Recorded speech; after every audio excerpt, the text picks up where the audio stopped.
Good morning. Welcome to Madison Square Garden. I'm Dan Sabrine with the Knicks Public Relations team. We want to thank you for joining us for today's special press conference as we introduce the 29th head coach in Knicks franchise history. I would also like to welcome everyone watching on MSG Networks and streaming the press conference. Before we get started, I'd like to introduce the gentleman here on stage.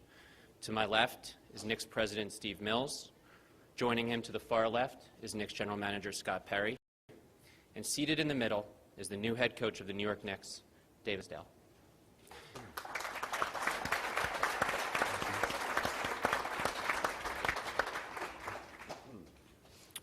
An accomplished coach, David's extensive NBA experience includes stints with Golden State and Atlanta, followed by 8 years with Miami, where he was an assistant head coach and part of 2 NBA championship teams.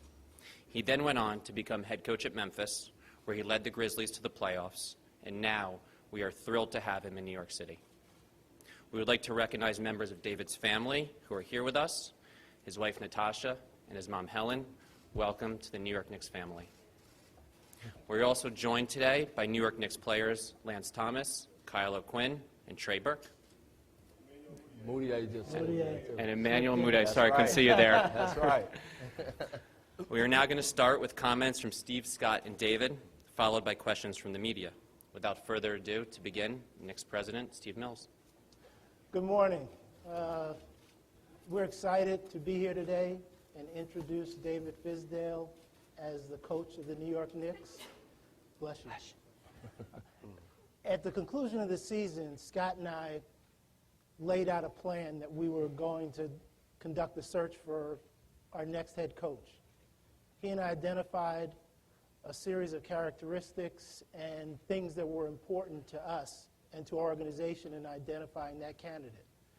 And we made a commitment to ourselves and we made a commitment to the organization that we're going to follow through our process. We laid out the steps that we thought were important, and we were committed to not letting any external factors force us to deviate from how we thought the proper way to conduct the search needed to go. So we went through our process. We interviewed 11 candidates. We did a lot of due diligence on all of the candidates, from speaking to people within the organizations they were in before, speaking to coaches they coached against, coaches they coached with, and players that played for them, to understand and to make sure that the person we were identifying had the characteristics that we thought were important to move our organization forward, move the Knicks forward. And when we made the decision that David was the person for us, we looked at a lot of things. We looked at sort of his basketball traits, his basketball integrity. We looked at his commitment to development. We looked at his personal integrity. And we looked at his ability to communicate and lead and partner with us as we tried to move this organization forward. And it's important for us to work as a team and for us to grow together and make sure that we're in a position that we have someone here who has the right presence, not only for the city, not only for our fans, but more importantly, the presence to lead the group of players that we have in our locker room. And we believe sincerely that David is that person. So we're happy to have him. Thank you, Steve. And now Knicks General Manager Scott Perry. Yes, this is a very big day for the Knicks organization, for the city of New York, and our tremendous fan base to have David Fizdale join our basketball family here. We're very excited about that. And David, we're getting someone of very high character who shares in the vision that Steve and I have laid forth from the time I came here last July. A vision that includes putting a team on the floor that is tough-minded, defensive-oriented, that's going to compete every single night, a team that's going to reflect accountability on and off the basketball floor, a team that is going to play together on the offensive end, share the basketball, and play with some pace. And looking at David's history, coming from Atlanta Miami, and Memphis, we believe those teams represented a lot of those qualities. You know, we talked about David's pedigree of being a champion, two-time champion with the Miami Heat, 4 appearances in the conference finals. We believe that experience, among other qualities, will help lead our group of players in the right direction so we can build a sustainable winner here. Also, in going through this process, we were looking for someone who understood that this needs to be a sustainable effort, a daily grind type of effort in putting this team together. Someone who understands a systematic approach to building a successful basketball team, which we believe David brings here. He understands that one of his strongest qualities is his perseverance. I think perseverance has helped shape him be the man he is today and the coach he is today, and we believe that quality will transfer to our players moving forward. And then, as we went through the search, as Steve alluded to, and we called a number of current and former NBA players, a number of coaches and front office executives from around the league, and some common themes seemed to occur from those conversations. Tireless worker, innovative basketball mind, someone who is excellent in connecting with people and working with people, someone who holds people accountable.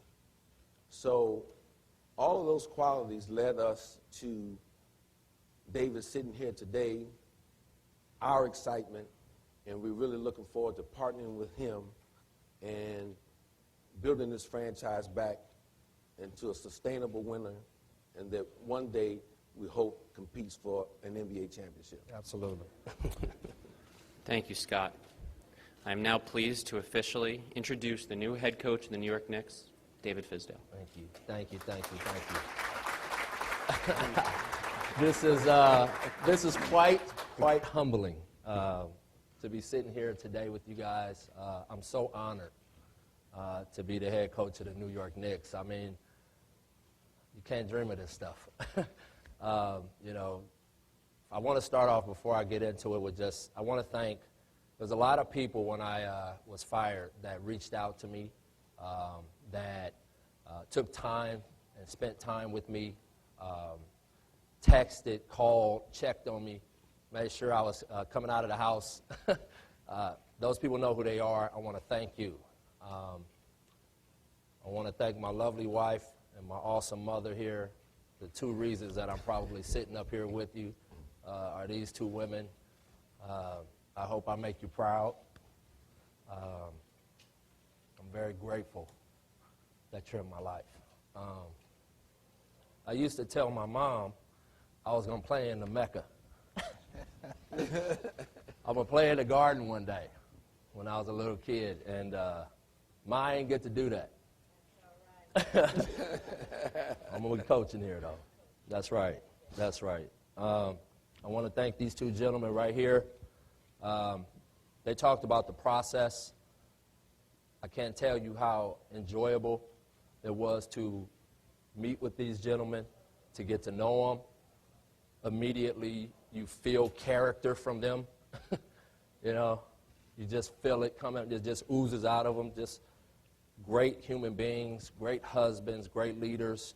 I'm just really excited about collaborating with you guys and going forward to do exactly, fulfill that vision that we talked about in that interview process.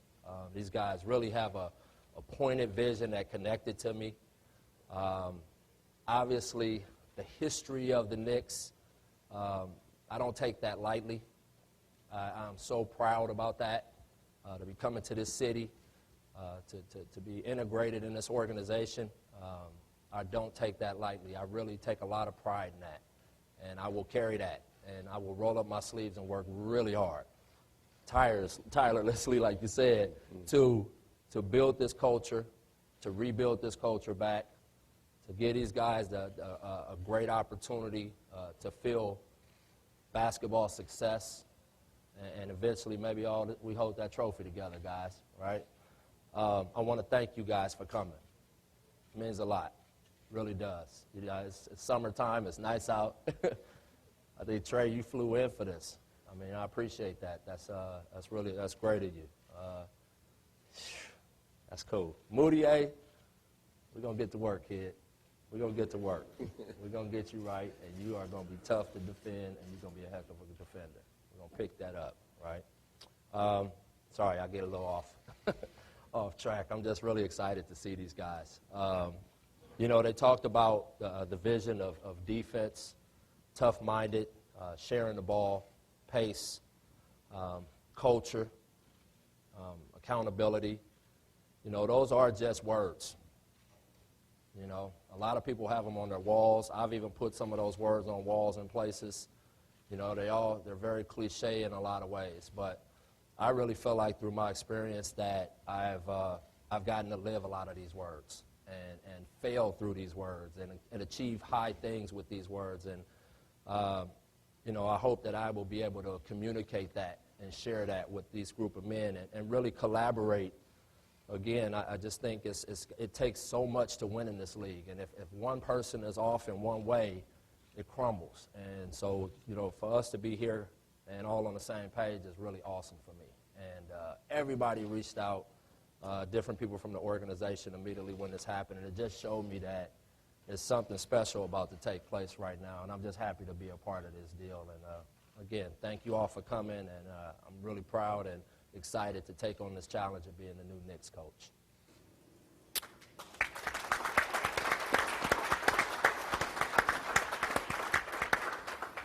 Thank you, David. Now we're going to open up the floor for questions from the media. If you would like to ask a question, please raise your hand, and a microphone will be brought over to you. When it's your turn, please state your name and affiliation. Thank you.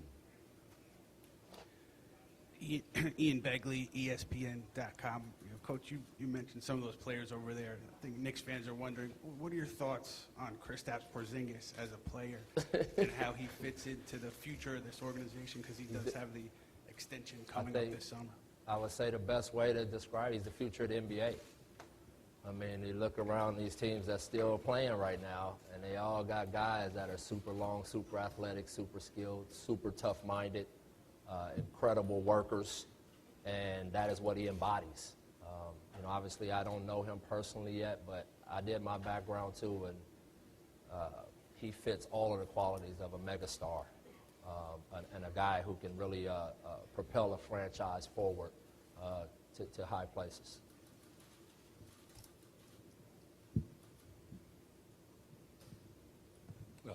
Brian Mahoney, Associated Press.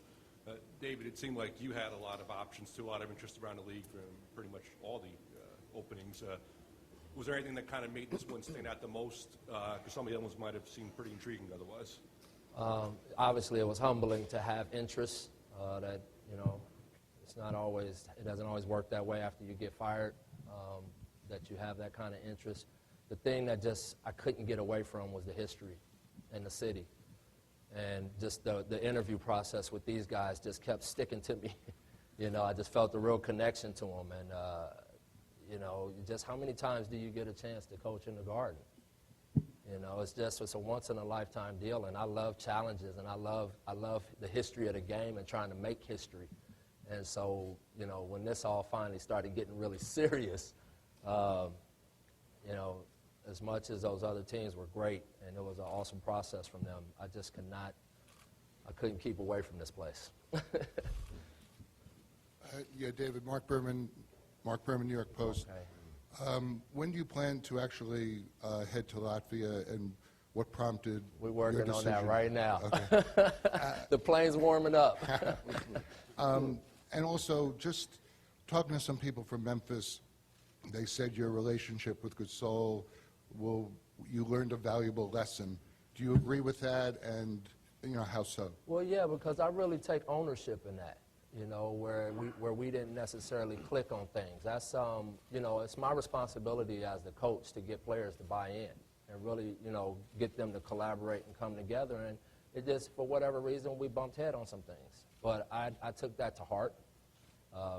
My wife could tell you better than anyone. I've been meeting with some super leaders from all industries and all walks of life, and just getting their feedback on how to manage and deal with different situations, and really just tried to dive into, getting better and growing from the situation. And I'm really tough on myself. I self-reflect, which is not always easy to look in that mirror and say that you are part of the problem. And hopefully I really grew from that, and I can apply it to this situation.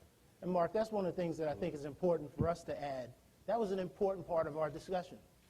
When you sit in front of someone and you talk about something that was a big problem for you, you hit this wall, you hit this adversity, he owned that. He owned that issue, could walk us through what he did as a person, as a leader, as a man, to try to rectify, understand what happened, and try to make sure it doesn't happen again.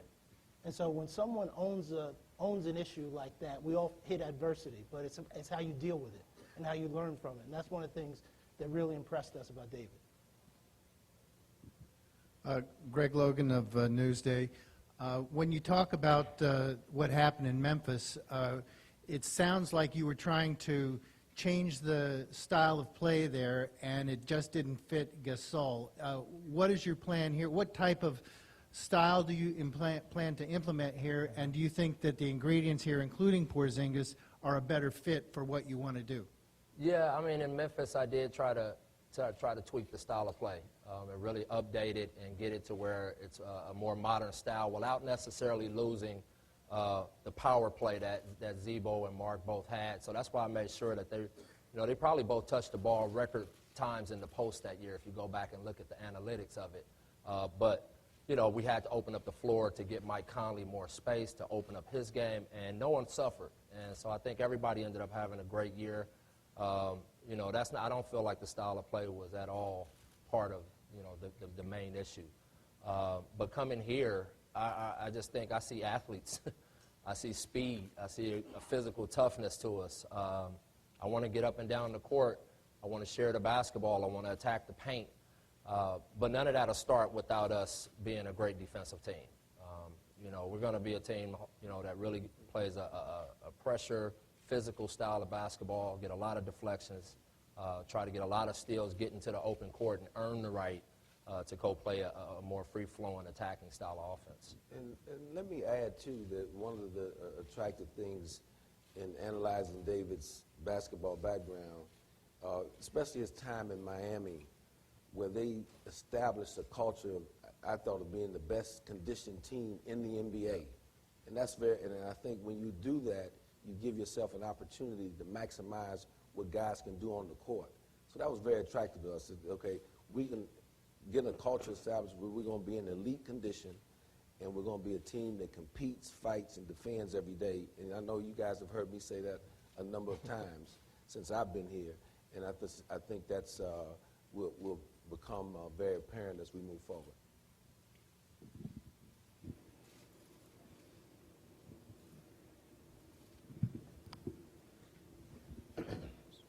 Hey, David, Yaron Weitzman from Bleacher Report. Just in terms of Porzingis, you mentioned that you see him as a megastar. Just in terms of his positioning, do you see him playing more as the lone big on the floor, playing more before next to someone else? All of it. Why limit it? Why put a ceiling on it? All right, I just see so many different ways to use them. Obviously, if you play them at some five, it's like that super lineup you're always seeing from these different teams. I don't even know how you match up with them from that perspective, but he can play four. If you have another speed guy at the four, he might even be able to play just positionless. And I don't want to put any kind of ceiling on him or any of these other guys.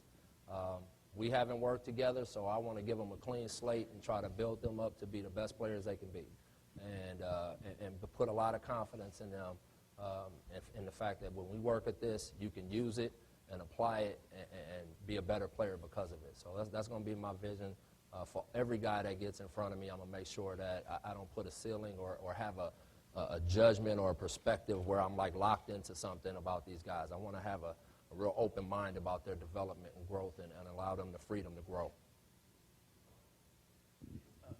Steve. I can't even. Steve Popper from the Bergen Record.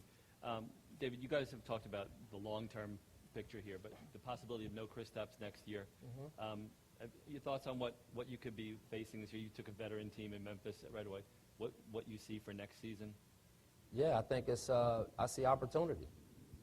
You know, without Kristaps, you know, it's going to be some other guys that have to step in and really take on bigger roles, and also have to collaborate and lean on teammates more for us to have success and grow and get better. So, you know, that's a challenge I knew I was going into. I'm actually looking forward to it because I feel like, you know, we're really going to build something. You know, I walked into something established in Memphis, and that was something, you know, that was good for me because I had to navigate a culture that was in place while I'm filling in the gaps from what I knew from Miami. And so that was a great experience for me from that standpoint. And so now coming here just with a, you know, really a clean slate to build something special, I'm really embracing that opportunity and that challenge. David, Mike Vorknow for The Athletic. Hey, Mike. Steve and Scott have talked about kind of building a culture through the past year, and you talked about that now too. How do you plan on instilling a culture and getting accountability from these guys, and who are your influences in, you know, figuring out your philosophy on all that? Well, obviously, Miami had a huge influence on me when you just talk about my main foundation. But none of this stuff matters if it's not genuine to you, and you don't, you know, mold it to your personality and to the personality of the team and the franchise. So, you know, that's got to be out of the gate how I approach it. And, you know, how you instill it is just an everyday process of how you structure things, how you the values you set from the beginning with your team, the standards that you set for your team, and then holding people accountable throughout the organization, each other, people holding me accountable, a family affair of accountability to everyday things that we do, not skipping steps and not letting people off the hook or shortcut any days of the week. But at the same time, building something around the players that they feel like really services them and really is about making them better people and better players. And so I think when you start talking about culture, which is, you know, that word is kind of getting abused now, I think it's more about a way of being and a way you approach every single day that you go to work. So hopefully that answers your question. Stephan Bondi, New York Daily News. Just about when you guys talking about hopefully winning a championship one day, but also this is going to be a long process. Do you have a timetable to how long you can turn this into a competitive playoff team? And your relationship with some of the bigger stars that have been mentioned before, how much is that going to help you guys in free agency? Well, but we're not going to put our timetable is that we're going to embrace the journey every day to get better and better every single day. I think that's the key, and I think I mentioned it earlier, and David just brought it about not skipping steps. You know, you can't skip steps to becoming a championship caliber team. It just doesn't happen. I haven't seen it happen. No. And we don't have magic wands to make that happen. But the magic formula, if you will, is the daily grind. Yes. Being committed, being consistent to what we're going to be about. I think that's what you can sense and feel that we're establishing here, and that's what we're very, very excited about. So that's what we're going to do. And obviously, every time we go out to play, we want this ball club to win. We're going to be trying to win each and every night, and I'm sure I speak for Coach on that as well too. But the key in being able to become a winner, you just got to get good at the simple stuff, or get great at the simple stuff each and every day. And that's the important part, is that we have the commitment from Jim Dolan to give us the room to not skip steps, to do the things that we think are necessary to make this team into a winning team and a winning environment. And it's about grinding. Yeah. And it's about us being committed to it and not veering from our course. And I think that was, for me, that was the most refreshing part of when I got to speak to Mr. Dolan, to hear how connected he was with these guys on the vision. It was awesome. It made me, when I left and got in the car, I said, yeah, I think this is where I want to be. And you know, it was a cool experience from that standpoint. As for the other question, I can't really speak on free agency, I just know that if we build this thing right together with the guys we have here, who I'm focused on here, people will want to come. We're now going to take 2 questions from fans submitted via social media. Jarrell, via Facebook, asked, what is the first thing you want to establish as coach? Great relationships. There you go. And Matt, via Twitter, asked, what style of play do you hope to establish in New York, both offensively and defensively? Well, yeah, I mean, I think, again, I want to establish a top-ranked defense, a fast defense, a disruptive defense, a versatile defense, a loud defense, quiet guys, a loud defense that sparks offense and gets us into the open court. And once we do have to settle in and play a really a free-flowing, open space offense that has getting everybody involved and sharing the basketball. Thank you. Hi, Coach. Tina Cervasio, Fox 5 New York. Sort of a two-parter. You mentioned you reached out to leaders and you talked about the people that reached out to you after Memphis. What was the best advice you got that you'll apply here, and were any of those people Pat Riley? Yes. And some of the best advice I got was win your building. That's the most important thing. Win your building first and take care of home first. Take care of these guys. Make sure everybody feels good inside the building and feel valued, and everything else will fall into place after that. Yes, Pat was one of, I would say, probably spoke to me as much as anybody and took the time to check on me and give me advice through this process. And no one was more happy when he got the news about this, to see one of his guys here and coming back and doing this and taking this challenge. I'm sure right now he's pretty proud. Now, I'm going to add to that because he probably won't say everything, but I spent a lot of time talking to Pat about this hire and asking him a lot of questions. What did he think David learned from his experiences in Miami to his experiences in Memphis and then getting fired? And Pat had some real insight as to what David left Miami and planned on instilling in Memphis, what went wrong, and how he came back to talk about how do I fix this again. And Pat was very, very open about some of the conversations he had with David. And again, it gave us a lot of faith and felt good about him having learned from that experience. David Ryan Field, ABC 7. You talk about being well-versed in the history of this place. They haven't consistently won here in a long time. What would it mean for you personally to be that guy, to build that winner, and how much did that risk-reward factor play into your decision to come here? Well, one, I'm not doing this alone, which feels great. I know that I'm tackling this with some great people.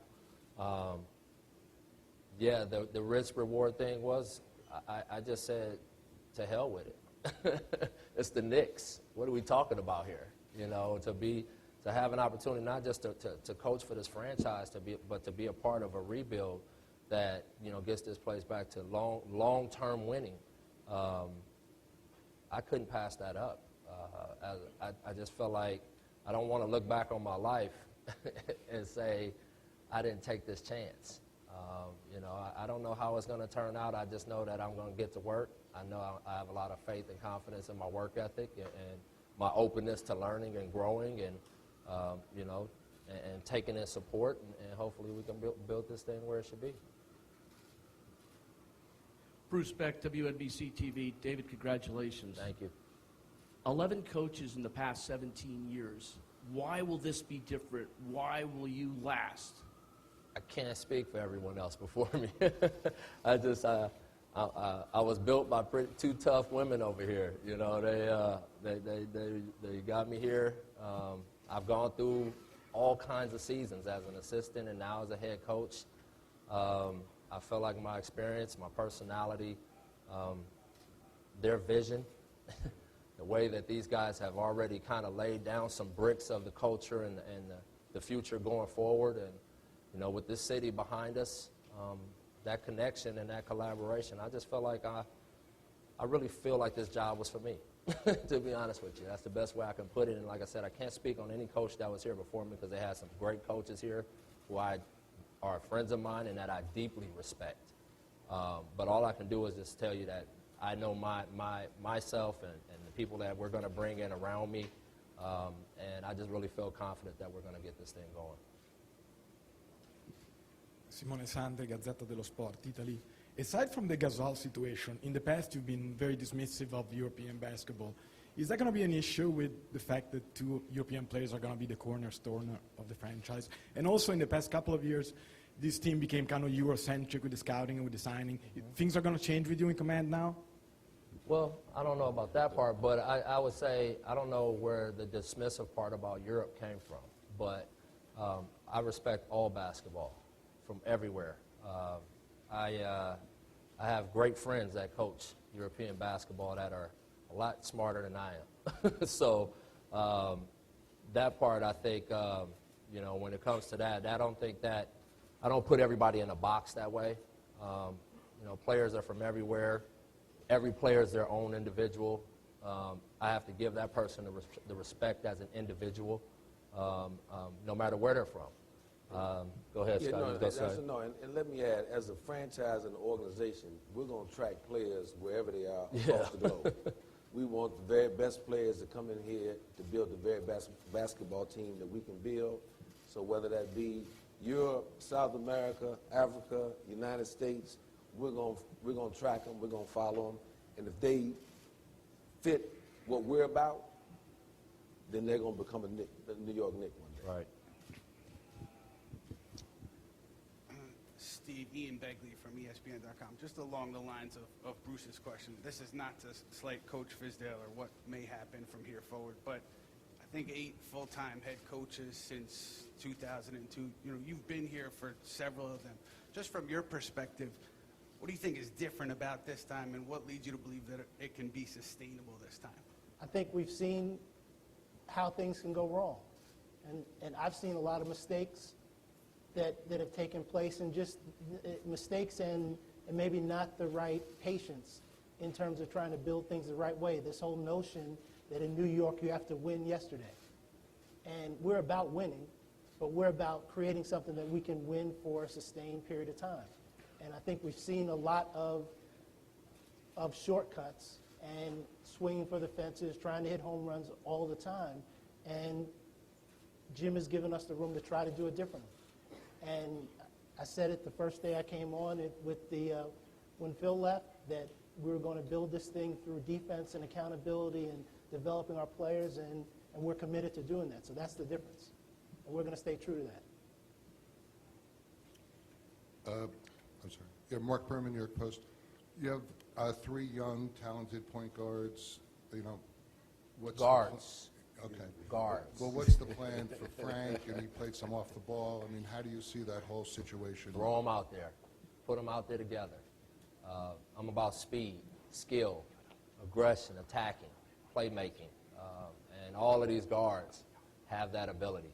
And so I just see a lot of versatility there. I see a lot of combinations we can throw on the floor together. Obviously, we're going to develop the heck out of them. And I'm going to keep my foot up the butt about defending. I want them, really taking the challenge and expanding their game defensively. And that'll be a part of their development. And through our drill work, through our system, is really taking all these guys up another notch from a defensive perspective. So I just see a lot of skill and speed. I don't necessarily want to say who's point guard, who's this. I just see some talented guys. Brian Mahoney, Associated Press. We saw the respect that you have from LeBron and Dwayne Wade, Hall of Fame kind of players. Just wondering what you do to reach that kind of player to make you so respected by them. And for Steve and Scott, when that level of player shows the respect they have for the coach, how much did that matter into your process there when you hear those kind of things? Well, I'll start off. I think the big thing that we found, and that's obviously terrific that some of the game's greats recognize David for who he is as a man and as a coach. But the players that are not that, just the guys 1 through 15 have the reviews coming back on him were all very consistent and similar. That invested in us, that he's going to develop you, he's going to challenge you, he's going to hold you accountable. And so I think that's the important thing, because David has shown the ability to relate to a number of players across the board, not just the star players. And, I just think he said it. That's really, you get their respect through that. Showing up every day, putting in the time with them, telling them the truth, which isn't always easy, but telling them the truth. A lot of times, where at least for me, it's worked where I care about them as human beings. And I spend time with their families, and I'm there for them when they've gone through some serious, real personal stuff, and vice versa. I spend more time with my players than I do with my family. So when you're that close, why not, invest in a person as a human being and really care about them as a person. And I think maybe that's been what's connected me to these guys. And it doesn't hurt, with the guys you named, to win. When you win together and you hold that trophy together, and, and failing, in the 2 finals we lost together, you learn a lot about people. And if you can all just leave the egos at the door, a lot of times you find that you end up being really closer than just coach-player. Yeah, Brian, one of his players said to us that he has the ability to make you uncomfortable and push you to a place where you don't really want to be, but then he can bring you back.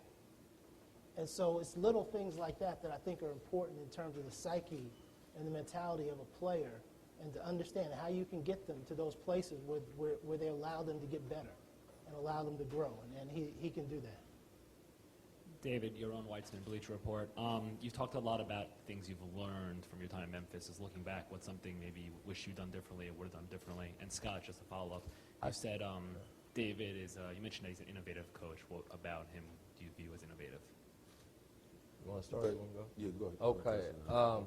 I just felt like when I went in there, I saw a team that was, hitting that point in age that their window was shrinking. And I probably went in there a little too much guns blazing and just trying to push them all, push them.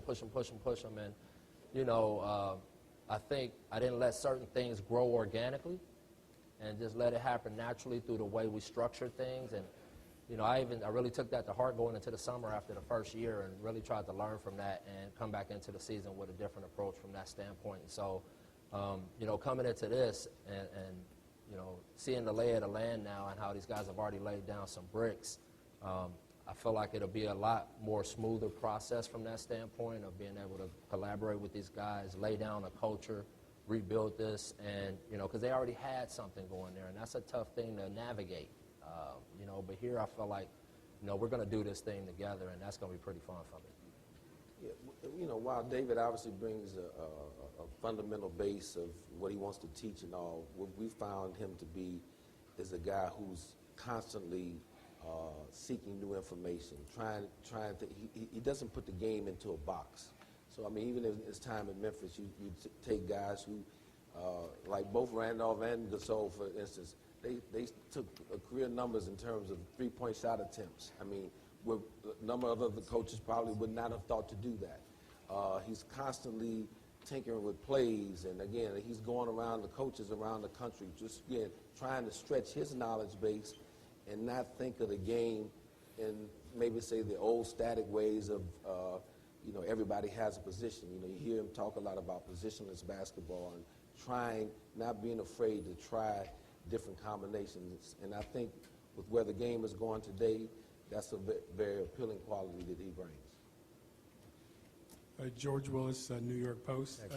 David, you've talked about what your plans are for on the court, but in this city there are a lot of things that happen off the court that can impact a team, a lot of distractions, things like that. How prepared are you for some of the brush fires that can occur coaching in New York City? I think when you live in Miami during that era where we went to 4 titles, there was a lot of distractions. There was a lot of stuff that could get guys into trouble. But I think that's where, when we talk about culture and really helping these guys become great professionals, there are things that we have to provide them with, information, education, understanding, patience, that we need to just constantly surround them with that, and that'll help them, I think, navigate this landscape. You can't stay away from everything, but you just try to put in place systematic ways to help your players and to help everyone within the organization, navigate the landscape. I think that's what we're here to help them with. I mean, we've seen all the brush fires. And forest fires. We've seen them all. So that's why we're in this together. Yeah. How do we help these guys navigate the situations that they're confronted with? How do we help each other navigate the situations that we're confronted with? But you have to look at it and know that you're in it together, and you're gonna have bumps along the road. But we've got to be together and trying to figure out how we're going to navigate and fight through them. Hey, David, this is Bill Roden with ESPN's The Undefeated. Welcome. I got another brush fire question. But seriously, do you think, for you too, Steve, you've grown up here, you've known that basketball sometimes in the NBA is no better than when New York is playing in May. You've got, Boston is coming, Philadelphia is coming, Toronto. But just some of your are there any peculiar challenges do you think of coming to this city and coaching? That's basically my Well, question. I think probably the biggest challenge is the expectations, obviously, from the fan base, from the media. You know that coming into this, and that's part of that's what I like. I actually like the fact that there's an expectation here to have your team playing in May. I mean, I love that, and that's who wouldn't want to be a part of getting the team back to that. And I think you either got to go after it or you're afraid, and I've never been afraid. So I'm really looking forward to this challenge, and like I said, these guys are going to help me through this deal and help me. He's been here the longest and understands all of this stuff, and I think that's going to really help me have success here. And we talked about this in the interview process about what kind of players can play here. And one of the things I've learned is that there are a whole lot of guys that want to live in New York, but there are not a whole lot of guys that are built to play in New York. And that's part of our job, is to distinguish between those two things and find the guys who have the fortitude and the makeup to be able to survive in this place.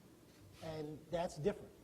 And so we have to make sure we have some filters and try to make as few mistakes as we possibly can in identifying the right people for this team. David, Adam Zagoria from SNY. Congratulations. Obviously, the NBA draft is coming up. The combine is next week. How involved will you be in that process, and how important are these draft picks that you guys have coming up? Yeah, David will be accompanying us to the combine. I'm happy about that. The search is done now, so we can go with a coach to Chicago. So that'll be a great feeling. And, that's the time we'll sit down and interview a number of the prospects and really dive in and find out who's going to be the best fit for us moving forward, for how we want to play the game, the character of the young man, et cetera, et cetera. So we're gonna put him to work right away. So, which I love. We're going to take two more questions. David, I'm not sure how much thought you've given this yet, but one issue going forward for the three of you guys is like Joakim Noah. I mean, he was separated from the team, mutual agreement after a disagreement with Jeff Hornacek. What do you think of Joe as a player, and have you considered the idea of him maybe rejoining the roster now that you're here? He reached out to me and just congratulated me. And, like I said, I'm not putting a ceiling on anybody. Whoever is on our team in front of me is going to get my full attention and investment. And he's obviously given me fits from back in the day. I've got some Noah nightmares from when he was in Chicago, some of those wars. But, like I said, I'm not putting the cap on anybody. yeah, and right now, what we said to you at the end of the season, still, the situation is still at that point, and we're not taking any options off the table in terms of whether Joe will be here or not be here. So we'll keep you posted as we move forward. David, Chris Heisman from the Bergen Record. How do you feel like your views on player development and your philosophies sort of align with this organization?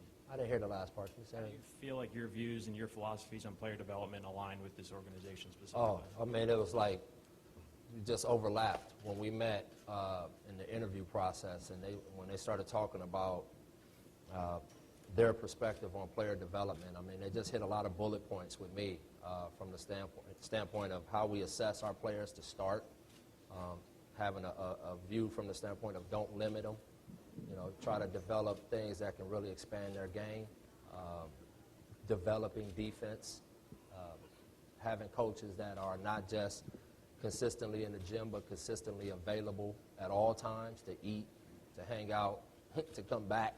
I think just the transparency of sharing our work. I'm a person that likes to collect a lot of information, and I like giving the work eyes and a view, and now everybody can see it and say, okay, what if we tweak this, and what if we fix this, and how do we share in this, and so I think when everything they were saying in the interview process is not everyone is saying the exact same things, and what they were saying just overlapped with my philosophy. And when we talk about development, one of the things that definitely came across from David, aside from the on-court development, the off-court development is just as important to him. And I think Steve and I both, when we got together 10, 11 months ago, we felt the same way. So because there's an importance to that. Yeah, we know our jobs are dependent upon a guy's success as a basketball player, but developing the holistic person, we believe, will enhance his ability to be a better basketball player on the floor. So that was very appealing in talking, and came through very clear in talking with David. Yeah, I think, David, when we talked about our philosophy, we talked about just the general philosophy when we brought Craig Robinson in to be someone that could somehow impact both the off-the-court development and on-the-court development. And that resonated with David, and we believe in it to our core.